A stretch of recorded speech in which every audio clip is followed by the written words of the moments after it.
Kami menyampaikan rasa keprihatinan upaya penindakan atas dugaan tindak pidana korupsi ini yang terjadi di Riau adalah kali keempat. 4 gubernur Riau terjerat kasus korupsi. Fakta ini menjadi catatan kelam dalam sejarah pemerintahan daerah tersebut. Menunjukkan betapa dalamnya akar korupsi yang masih mencengkeram birokrasi di Riau. Terbaru, Komisi Pemberantasan Korupsi atau KPK kembali melakukan operasi tangkap tangan terhadap Gubernur Riau Abdul Wahid pada Senin 3 November 2025. Penangkapan ini menambah daftar panjang kepala daerah Riau yang tersandung kasus korupsi, seolah kursi gubernur di provinsi ini tak pernah benar-benar bersih.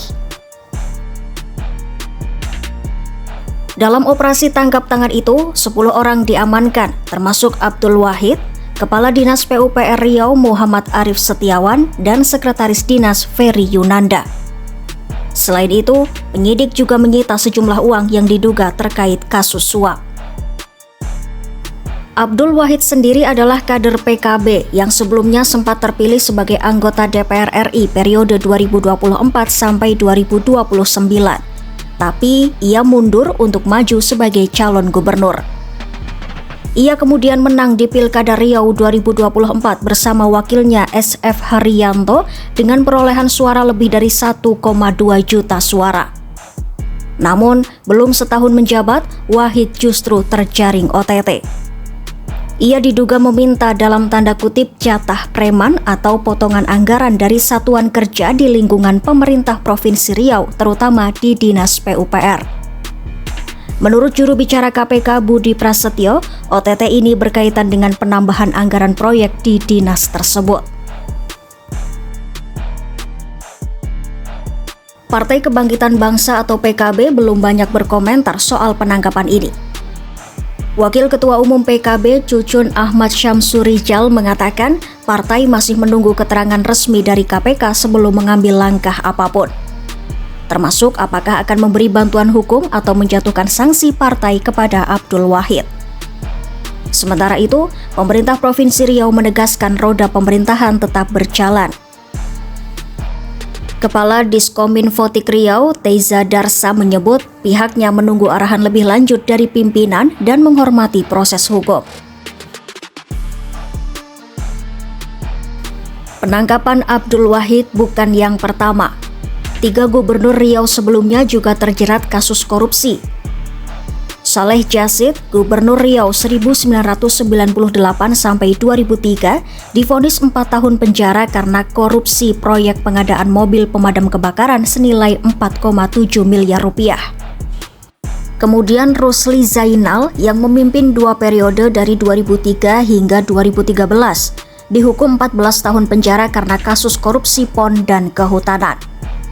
Selanjutnya Anas Ma'amun, Gubernur Riau periode 2014 hingga 2016, ditangkap KPK karena menerima suap 2,34 miliar rupiah dan sejumlah dolar untuk revisi kawasan hutan agar menguntungkan perusahaan sawit. Kami menyampaikan rasa keprihatinan. Tentunya keprihatinan kita bersama sebab upaya penindakan atas dugaan tindak pidana korupsi ini yang terjadi di Riau adalah kali keempat yang terjadi di Provinsi Riau itu.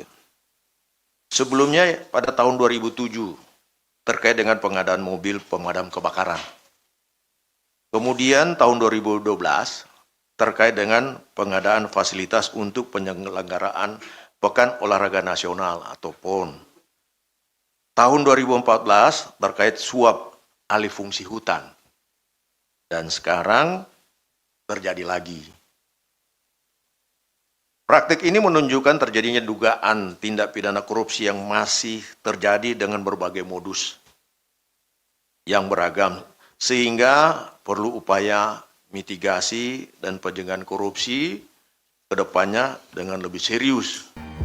Tak hanya gubernur, beberapa bupati di Riau juga sempat tersandung kasus serupa, mulai dari Bupati Siak, Kampar, Rokan Hulu, Indragiri Hulu, hingga Penggalis. Rangkaian kasus ini menandakan bahwa korupsi di Riau bukan sekadar kesalahan individu, tapi masalah sistemik yang mengakar di birokrasi daerah. Pertanyaan besarnya, mengapa pola ini terus berulang di Riau? Banyak pengamat menilai Riau adalah daerah kaya sumber daya alam, terutama minyak dan perkebunan sawit. Besarnya aliran dana dan proyek pembangunan sering membuka celah korupsi, terutama jika pengawasan lemah dan budaya patronase masih kuat. KPK memang terus berupaya menekan korupsi di daerah, tapi tanpa pembenahan sistem birokrasi, transparansi anggaran, dan etika kepemimpinan, kasus serupa bisa saja terulang lagi.